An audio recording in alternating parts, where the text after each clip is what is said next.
The king didn't speak from a palace this Christmas, and that choice alone told a story.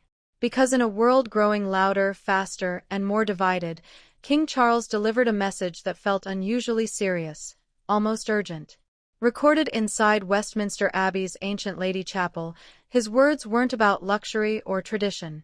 They were about survival, about unity, and about what happens when societies start pulling apart.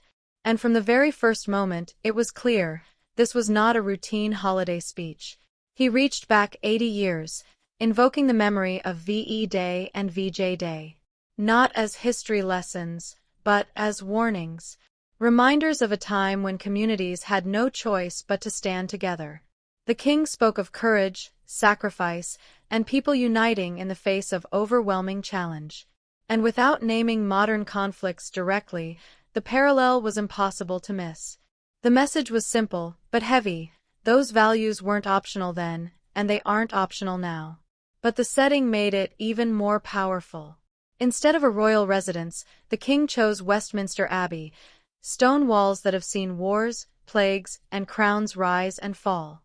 Speaking beneath the chapel's vaulted ceiling, he described life as a pilgrimage. A journey shaped by hardship, reflection, and faith. It was symbolic, almost humbling, and for many watching, it felt like a deliberate step away from royal distance and towards shared human experience. Then the tone shifted. As the king spoke of a world that seems to spin ever faster, he called for quiet, for stillness. Quoting poet T.S. Eliot, he spoke of finding the still point of the turning world.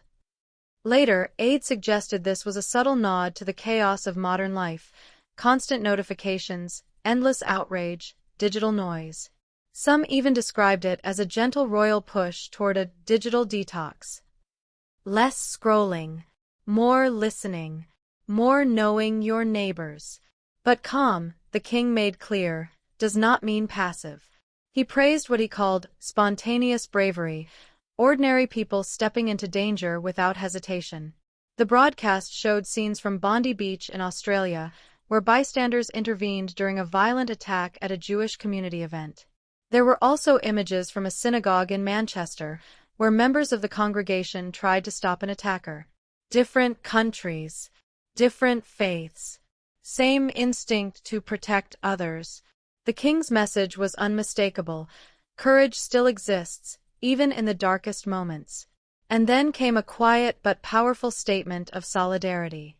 A Ukrainian choir filled the abbey with the sound of Carol of the Bells. Many of the singers now live in the UK because of the war. No speech was needed.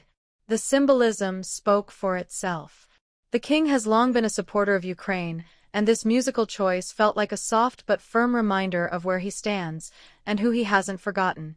Just as striking, though, was what the king did not say. There was no mention of his health, despite recent reports claiming his cancer treatment will be reduced next year.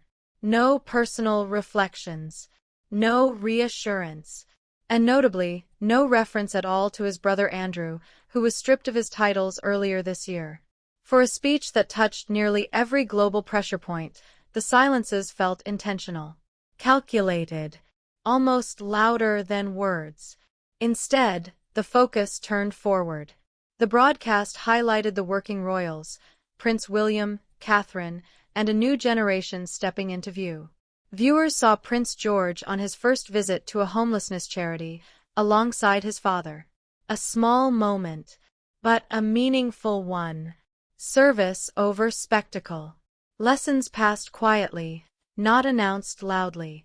By the time the message ended, it was clear this wasn't just a Christmas address.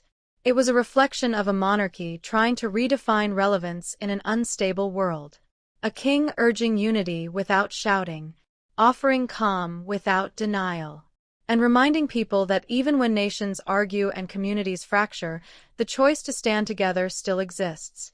The real question is, are people still listening?